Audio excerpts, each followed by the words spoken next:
féminin, mais qui donc t'amena à montrer comme une étoile ta poitrine au pays du voile, l'étoile qui te condamna au jugement de la charia? D'où ont-ils sorti cette loi qui fait de l'homme le roi, et de l'une de toutes ces femmes, tel un objet impur, infâme, une chose que l'on cache pour en dissimuler la tâche? Car si l'amour est un péché, homme, tu ne peux pas t'en empêcher. Mais dans ton esprit trop lâche, de peur qu'on en te l'arrache, il te faut l'ensevelir, et ce n'est pas pour l'embellir, sous le voile d'une esclave. Mais alors l'amour, mon brave, devient tout ce blanc, simplement l'impôt qu'elle doit payer de sa peau pour gagner sa subsistance, cette soumise sans résistance. Peux-tu vraiment être fier de tenir enfermée en ta tanière une proie prête à être consommée quand tu crois que c'est ça aimer?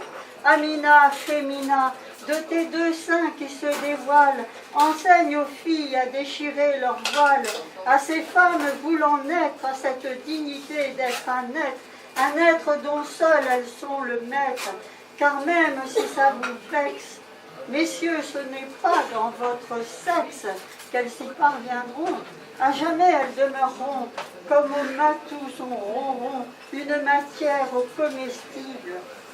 Mais quel soit donc ce combustible qui incendie ces tables d'une loi, instituant la mauvaise foi du futur mari propriétaire, de sa femme grâce à la dot qu'offrit son père, pour lui rendre sa fille comme 30 kilos de lentilles.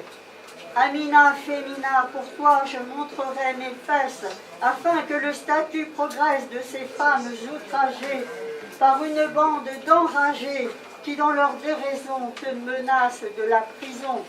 Levez-vous, femmes du monde, contre ces états immondes qui tolèrent que l'on traite une maman plus mal qu'une bête, bonne affaire du lait ou des enfants, des garçons surtout triomphants, qui réduiront en esclavage les filles, leurs sœurs du même âge.